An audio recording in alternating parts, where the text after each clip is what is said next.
Assalamualaikum warahmatullahi wabarakatuh. Perkenalkan, kita dari kelompok 2. Saya Hamdan Alran Rohman, NIM 29. Saya Fikantara Cahyubawa, NIM 23. Saya Muhammad Idris Al-Fadil dengan NIM 19. Nah, pada kesempatan kali ini kelompok kita bakal membahas tentang apa, Mas? Tentang bagaimana cara kita menyikapi kecanduan merokok. Merokok itu apa, Mas? Ya, kalau menurut saya merokok itu kebiasaan orang yang menggunakan zat adiktif yang menyebabkan individu itu kecanduan. Mengonsumsi zat Ya, adiktif, Mas ya. itu. Berarti zat adiktif itu bisa menyebabkan kita kecanduan ya.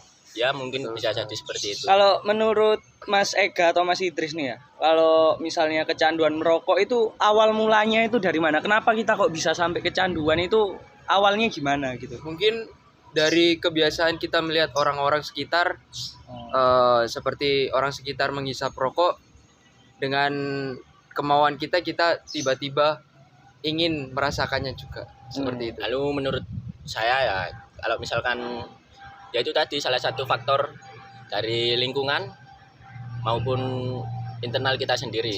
Kalau lingkungan itu mungkin bisa dilihat dari teman-teman atau keluarga kita yang sedang merokok.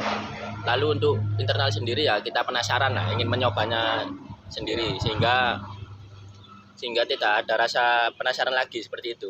Biasanya berarti biasanya kayak pertama itu coba-coba Ya, betul gitu sekali. ya. Lalu pada akhirnya kita kecanduan, terus mencoba, dan ya Kalau Baik. Mas Idris sama Mas Ega sendiri pernah nggak nyoba rokok?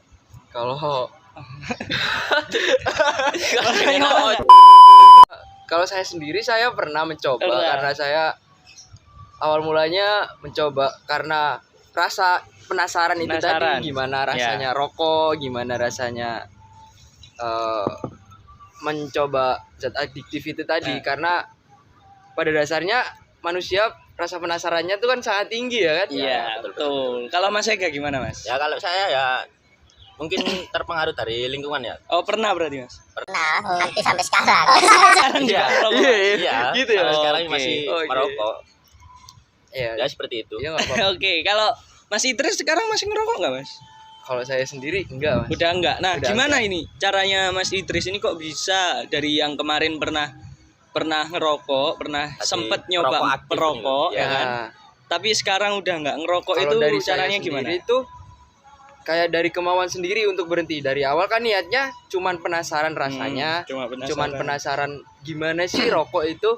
Nah, seperti itu. Oke. Nah, sedangkan kalau cara berhentinya kan dari kemauan kita sendiri. Nah, Sedangkan kalau udah kecanduan kan sulit sekali untuk berhenti ya kan. Berarti Ya, betul. berarti intinya kalau ada kemauan, Ada kemauan, pasti bisa ya pasti berhenti bisa. ya. Nah, kalau Mas Ega kan bilangnya sampai sekarang masih Ya, aktif masih nih. aktif. Itu kira-kira Mas Ega pernah nggak ada niatan buat aku tak berhenti ngerokok gitu, pernah nggak? Ya sebetulnya pernah sih, cuma gimana ya, lingkungan saya kan kebanyakan perokok aktif ya. Iya. Nah, kan saya kebiasaan juga di warung, otomatis kan lingkungan saya kan perokok semua. Ya, Mau nggak mau oke. kan saya juga ikut merokok. Ya, Oke. begitu. Berarti menurut Mas Ega itu faktor yang paling berat buat berhenti merokok itu dari lingkungannya Karena Mas Ega lingkungan. sendiri. Ya betul sekali. Tapi sebenarnya di kemauannya Mas Ega ada kan berhenti merokok? ada sih ya, itu tadi faktor terberat. Oh, lingkungan Lingkungan, ya. ya. Oke. Lingkungan. Lanjut ya. Oke, kita lanjut ke pembahasan selanjutnya.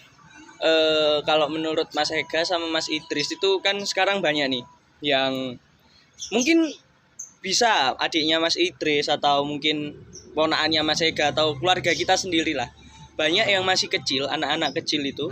Itu sekarang itu udah mulai coba-coba merokok gitu. Nah, kira-kira tanggapannya Mas Ega sama Mas Idris ini kayak gimana tentang hal tadi itu? Nah, kalau yang udah kita buat kemarin, kasus yang kita buat kemarin, nah itu kan kita membahas tentang anak kecil yang udah jadi perokok ya kan. Ya, ya.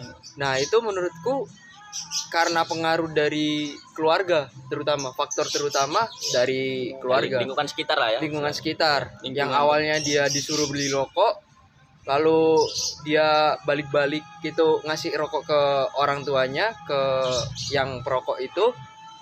Tapi Udah segel kalong yang satu. ya, tapi segel yang Sudah kebuka. rokoknya itu udah kebuka. Ya, Nah, ternyata usut diusut, ternyata yang ngambil rokok tersebut anak itu anak itu sendiri. sendiri. Seperti Lalu itu. kalau misal di lingkungan saya ya banyak sih kalau umur 10 tahun ke bawah atau masih belum waktunya lah untuk merokok. Ya, Banyak lah ya. Kan ya, namanya lingkungan kampung tahu sendiri kan ya. seperti itu, iya. Nah, sepertinya ini cerita dari kedua teman saya ini Mas Idris sama Mas Ega ini kayaknya dari pengalaman pribadi ya. Betul sekali. Dari pengalaman pribadi seperti ya. Iya. Selanjutnya kalau misalnya Mas Ega atau Mas Idris ini ketemu nih, misalnya kita lagi jalan-jalan gitu kan ya. Lagi jalan-jalan, lagi cari angin. Nah, tiba-tiba ada nih segerombolan anak SD, kisaran kelas 5, kelas 4 SD gitu. Lagi pada ngerokok nih. Nah, kira-kira sikap yang pantas kita sebagai orang yang lebih dewasa dari mereka, dan kita kan ngerti kan kalau itu salah dan itu tidak seharusnya dilakukan oleh mereka. Betul. Itu kira-kira sikap kita itu harus yang seperti apa? Karena gini Mas, karena kita itu kan banyak dilemanya juga kan. Ya, Kita betul. mau marahin kok Nggak enak. Nggak enak. Anda siapa ya kan? Iya, betul, Anda betul sekali. siapa nyuruh-nyuruh saya? Tapi kalau kita biarin ini kok kita jadi kayak seakan-akan kita ini mendukung mereka melakukan itu. Nah, Padahal betul. kita nggak mendukung ya, Iya. cuma sekedar membiarkan. Tapi kan seakan-akan. Nah, kalau misalnya Mas Idris dulu nih, Mas Idris kira-kira menyikapinya gimana kalau ada kayak gitu? Kalau cara saya menyikapi anak-anak yang mungkin di bawah umur yang udah kecanduan rokok itu tadi, saya pertama akan menasehati apa namanya, seperti apa dampak merokok, lalu kayak menasehati apa yang terjadi kalau kamu nanti kecanduan rokok seperti apa, seperti itu sih. Dan kalau Mas Ega gimana Mas? Nah, kalau saya ya kemungkinan cuma mengedukasi ya tentang rokok itu ya kurang lebih sama lah penjelasannya sama kayak Mas Idris tadi. Lebih ke arah kesehatan lah menurut saya. Ya, betul. Soalnya Betul kan sekali. anak kecil kan rentan ya kena penyakit Betul. atau apa gitu. Betul.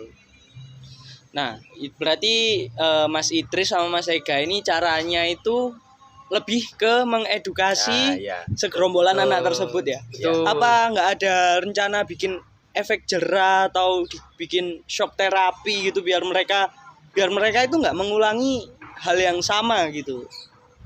Mungkin kalau dari saya kayak seperti ngasih tahu ini loh, nih dampak rokok melalui kan di YouTube sekarang Oke. serba ada ya Mas ya. Hmm. Di sosial media dampak rokoknya udah ada, udah memakan banyak korban lah intinya. Nah, itu kita akan kayak mengedukasi ini, memperlihatkan ke mereka kalau dampak merokok itu seperti ini, seperti yang mungkin yang ada di kemasan seperti itu sih Mas. Oke. Kalau Mas Ega gimana? Mas? Ya menurut saya kemungkinan besar itu lihat dari keluarga dekat yang sudah pernah sakit karena rokok itu. Itu baru ya, bisa membuat anak kecil itu Cerah memberikan tidak- efek jerah dan kemungkinan besar tidak akan mengulangi hal tersebut. Oke. betul. Mungkin seperti Betul. itu. Kalau Mas tahu nggak menurut saya gimana? Gimana Ya, tuh Mas? kemungkinan tahu sih. Gimana? Anda. Soalnya Anda kan juga merokok. Loh, enggak, saya enggak merokok, Mas. Oh, enggak. Kalau saya ngelihat teman-teman kita yang masih kecil, adik-adik kita udah ngerokok, saya bilangin ke orang tuanya. Lalu Kalau misalnya emang itu diperbolehkan sama orang tuanya, saya edukasi orang tuanya. oh iya betul. Jadi Mantap sekali ya pergerakan Anda. iya, ya jelas. Jadi kita langsung menusuk ke inti aja. Iya, betul, Kan betul, kalau betul, misalnya betul. pengawasan Siap, orang siap, tua itu kan lebih bisa kita andalkan daripada Iya. pengawasan Betul. kita dan teman-temannya itu. Iya. Karena Kalau yang misalnya- memiliki hak semua Nah, tentang betul. melarang. Tapi kalau mengedukasi misalnya kan kita udah bilang ke orang tuanya, kita bilang, Pak, Bu, ini si adiknya merokok gini, tapi malah Biarkan. iya nggak apa-apa, dia emang merokok nggak apa-apa merokok gitu.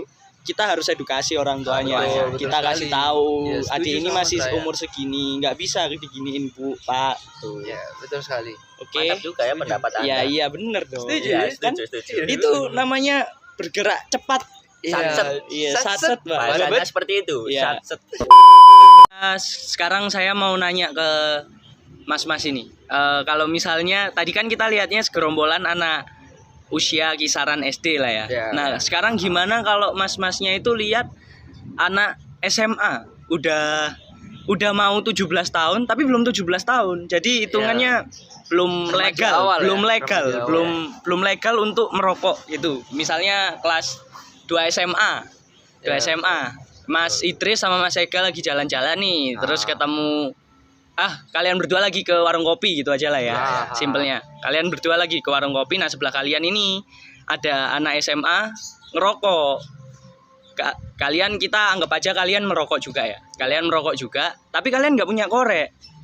Ya. Nah, yang kalian lakuin apa? Yang punya korek ini cuma anak SMA ini aja. Cuma si anak SMA pakai seragam ya. Anak SMA pakai seragam, bawa rokok dan dia punya korek. Kalian mau ngerokok tapi nggak punya korek. Yang kalian lakuin apa? Nah, yang kalau menurut saya ya, nah secara fisik anak SMA kan otomatis sudah pemikirannya udah dewasa lah ya. Udah bisa ngatur pola hidupnya sendiri, udah mulai bisa kayak mikirin yang baik mana yang buruk ya kan. Nah kalau dari saya sendiri ya saya akan tetap mengedukasi mereka tapi dengan cara yang berbeda, dengan Gimana? cara